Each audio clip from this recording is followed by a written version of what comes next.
전자기파의 영역 중에서 현재 5G와 반자율주행, 자율주행과 같이 다양한 용도로 지금 활용이 기대되고 있는 밀리미터파 주파수 대역의 가능성과 미래에 대해서 말씀을 드리겠습니다.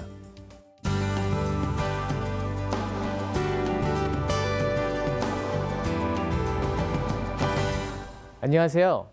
저는 포항공과대학교 전자전기공학과의 홍원빈 교수라고 합니다. 오늘은 밀리미터파로 그려보는 세상이라는 주제로 현재 전자기파 영역에서 이제 이루어지고 있는 여러 가지 연구와 도전들에 대해서 말씀을 드려보겠습니다. 밀리미터파란 무엇인가에 대해서 간략하게 먼저 말씀을 드리겠습니다. 약간 이제 생소한 단어일 수 있는데요. 5G 통신이라고 아마 들어보신 적이 있을 겁니다. 5G 통신을 통해서 밀리미터파의 대중화가 이제 시작됐다고 우리가 볼 수가 있는데, 바로 이 밀리미터파라는 이제 굉장히 높은 전자기파 대역을 이용을 해서 우리는 현재 4차 산업혁명에서 기대되고 있는 여러 가지 사물 인터넷, 인공지능, 빅데이터, 그리고 공장 자동화, 스마트 팩토리 4.0과 같이 다양한 도전과 혁신들을 지금 이루어내고 있습니다. 네, 그래서 그런 측면에서 밀리미터의 대중화의 시작점은 이미 진행되고 있다고 볼 수가 있습니다. 자, 우선 밀리미터파를 포함하고 있는 전자기파란 무엇인가에 대해서 말씀을 드리겠습니다. 전자기파란 바로 전기장과 자기장이 서로를 유도하면서 전파되어 나가는 형태의 파동을 얘기합니다. 자, 이 파동은 영어로는 wave라고 하고요. 파동은 꼭 우리가 지금 오늘 얘기하고 있는 전자기파뿐만 아니라 우리가 생활 속에서 우리가 목소리를 통해서 전달되는 음파, 그리고 우리가 햇빛을 통해서 받는 가시광선과 같은 그런 형태에도 모두 다 파동에 포함이 됩니다. 그럼 우선 전자기파를 우리 일상생활에서 사용할 수 있게 해주는 매개체인 안테나에 대해서 간단하게 설명을 드리겠습니다. 자, 이 안테나 위에 우선 전류가 흐르고 이 전류가 흐름으로써 전자의 이동이 발생을 하는데요. 이 전자 이동이 발생함으로써 전하의 가속이 이루어지게 됩니다. 전하의 가속이 이루어지면은 이 안테나 내에 있었던 존재하는 전자기파가 에너지의 형태로 가속 운동을 해서 우리가 공기 중으로 방사를 하게 됩니다.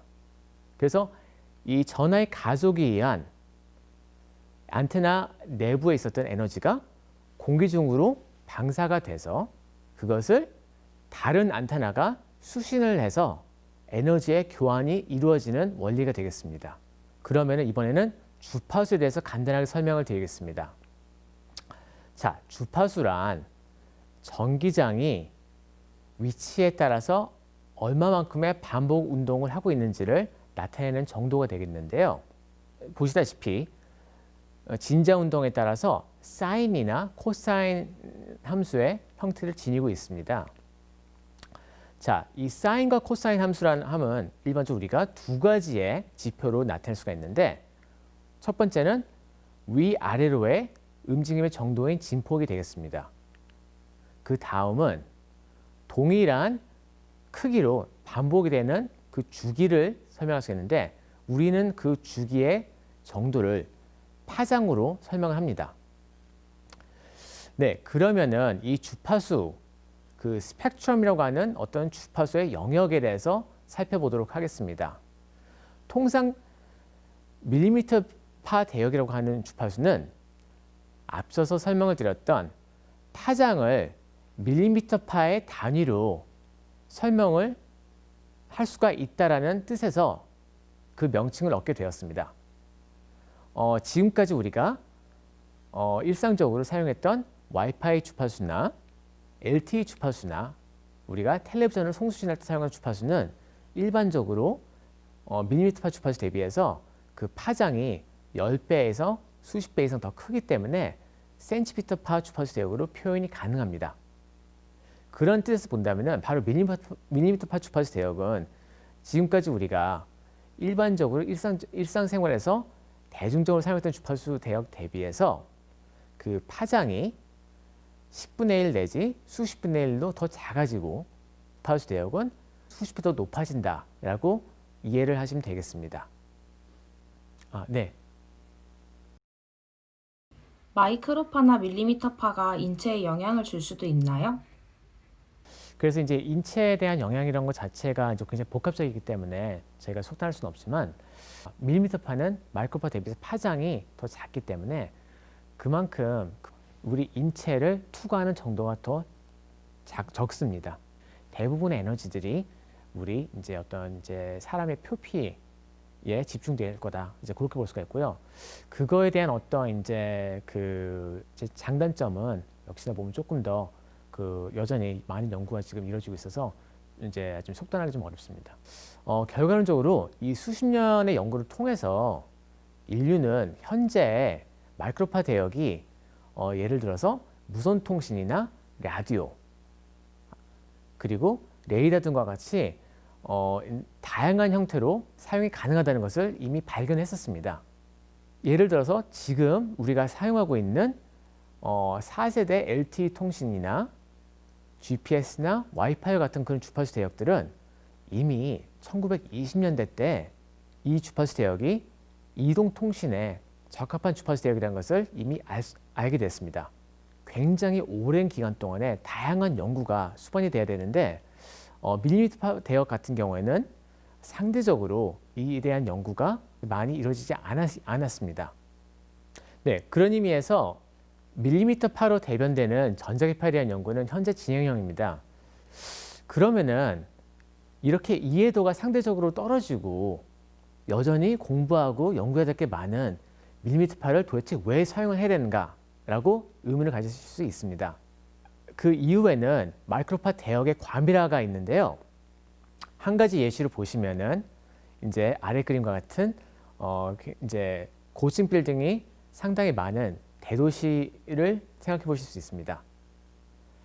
한정된 어떠한 지역에 여러 다양한 삶을 영위하는 사람들이 더 많아질수록 고층 빌딩들을 사용하면서 우리가 공간을 우리가 좀 더 효율적으로 사용할 수 있는 그런 방법들이 고안됩니다.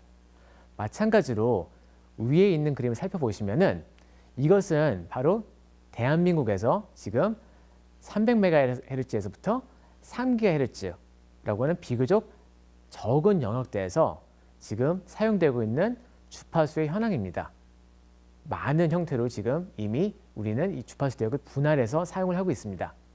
마치 도시가 너무나 이제 인구가 포화 상태가 되면은 우리가 다른 지역으로 가서 새로운 도시를 우리가 건설하고 개발하듯이 바로 기존에 있었던 센티미터파 대역에서의 마이크로파 대역을 우리가 떠나서 훨씬 더 높은 미지의 밀리미터파 주파수 대역으로 이동을 하게 되었습니다. 네, 이 미지의 영역엔 밀리미터파 주파수 대역으로 이동함으로써 우리는 기존보다 훨씬 더 넓은 대역폭을 얻게 됩니다. 자, 이 대역폭이라 함은 우리가 교통량을 예시로 들어보겠습니다. 이 대역 하나하나가 도로의 차선으로 생각할 수가 있고요. 이 당연히 도로의 차선이 더 많아질수록 우리는 교통량은 더 많아지게 됩니다. 마찬가지로 이 차선 하나하나를 우리가 대역으로 생각한다면은 대역폭이 더 넓어짐으로써 우리는 단위 시간당 더 많은 정보를 보낼 수가 있어서 예를 들어서 우리가 무선 통신을 사용을 할 때 훨씬 더 빠른 속도로 더 많은 정보를 주고 받을 수 있다는 뜻을 의미합니다. 밀리미터파 대역 같은 경우에는 센티미터파 대비해서 수분이나 공기 그리고 여러 가지 어떤 소재들에 의해서 흡수돼서 일어나는 신호의 감쇄가 상대적으로 강한 편입니다. 그것이 어떤 의미를 가지고 있냐면은 동일한 에너지를 가지고 보낼 수 있는 어떠한 거리가 상대적으로 센티미터파 대비해서 더 작다라는 것을 의미합니다. 이것이 우리가 이제 일상적으로 사용하는 어떤 무선 통신이나 레이더에서는 보면은 이제 더 사용할 수 있는 거리가 줄어들음에 있어서 약간 단점으로 생각할 수 있지만은 또 한편으로는 여러 가지 또 장점이 되기도 합니다. 밀리미터파의 경우에는 상대적으로 훨씬 더 높은 해상도를 이용을 해서 레이더 활용이나 이 초고속 무선 통신이 가능하다는 장점이 있습니다. 예를 들어서 통상 마이크로파 대역을 이용을 해서는 우리가 야구공이나 농구공 정도를 구별할 수 있는 이제 해상도를 가지고 있다 치면은 밀리미터파를 이용해서는 작은 콩이나 어떤 쌀, 알과 같은 단위로 굉장히 미세한 차이들도 우리가 쉽게 구분할 수 있다는 장점이 있습니다. 한 가지 예시로는 바로 차량용, 드론용 레이더가 되겠는데요. 바로 이러한 레이더들은 CCTV와 카메라와 달리 개인정보를 보호하면서 정밀한 관찰과 센싱이 가능합니다. 바로 파장이 굉장히 작다는 것을 이용을 해서 우리가 미세한 어떤 움직임을 어떤 사람의 사생활을 보호하면서 감지할 수 있다라고 우리가 생각할 수가 있습니다. 어떤 이제 병원에서 어떤 환자 아니면은 뭐 우리가 옷을 입은 상태에서 해당 사람의 어떤 호흡을 어떻게 이제 관찰할지 아니면은 내가 미세한 어떠한 손가락의 움직임을 통해서 내가 어떠한 이제 말을 하지 않고 어떠한 이제 신호를 보내야 될 때 그것을 감지하는 능력, 다양한 형태로 지금 연구가 되고 있습니다. 그 다음 용도인 미래 무선 통신에 대해서 한번 예시로 살펴보도록 하겠습니다. 자, 여기에 있는 그 두 가지 그림을 보시면은 이것은 이제 서울의 강남역 인근을 나타내고 있습니다. 왼쪽은 4G LTE 주파수 대역 그 900MHz 내외에서의 어떤 이제 마이크로파 대역의 수신 강도가 되겠습니다. 빨간색은 신호가 강하다는 것을 지칭하고 있고요. 파란색으로 갈수록 신호가 약한 것을 얘기하고 있습니다.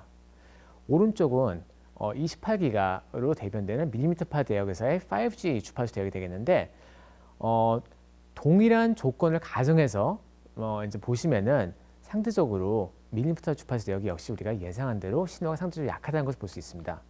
다만 이것은 어디까지나 하나의 예시이고요.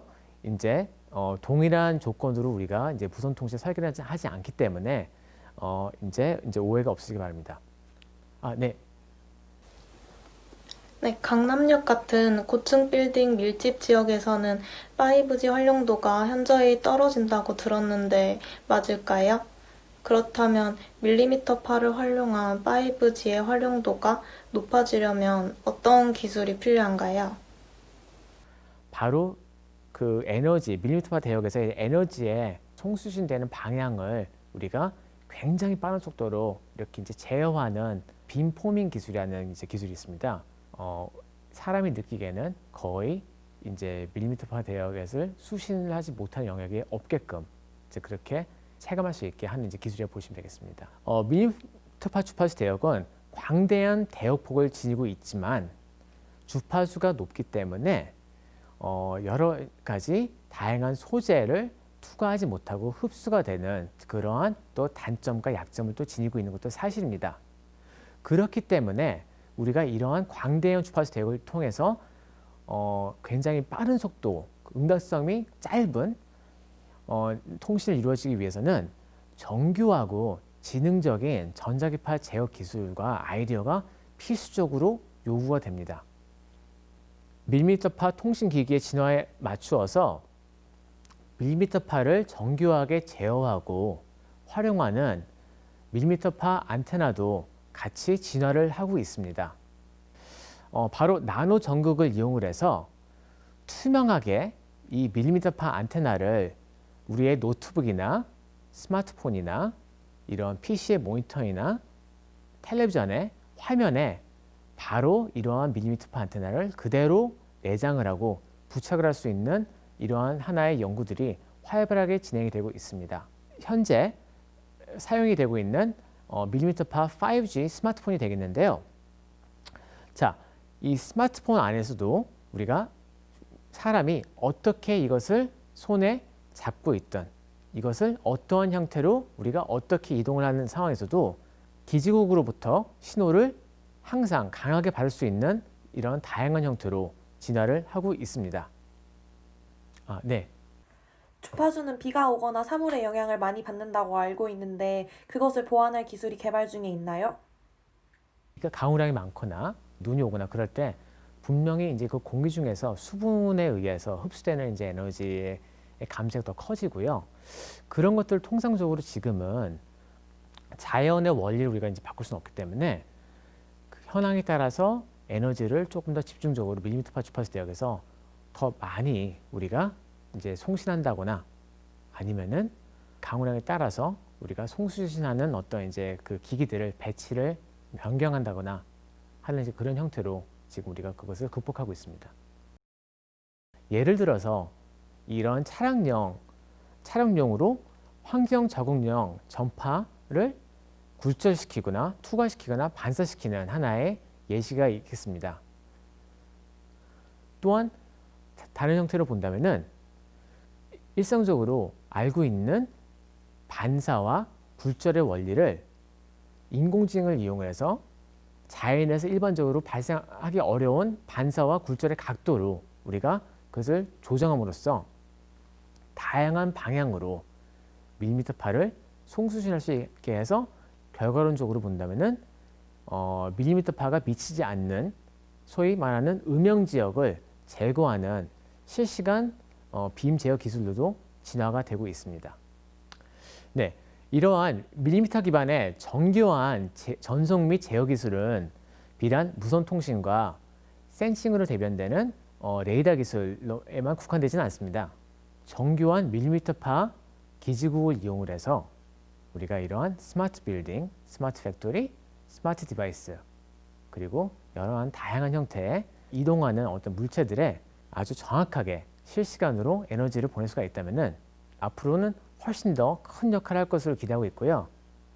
그러한 면에서 많은 관심과 응원을 해주시면 감사하겠습니다.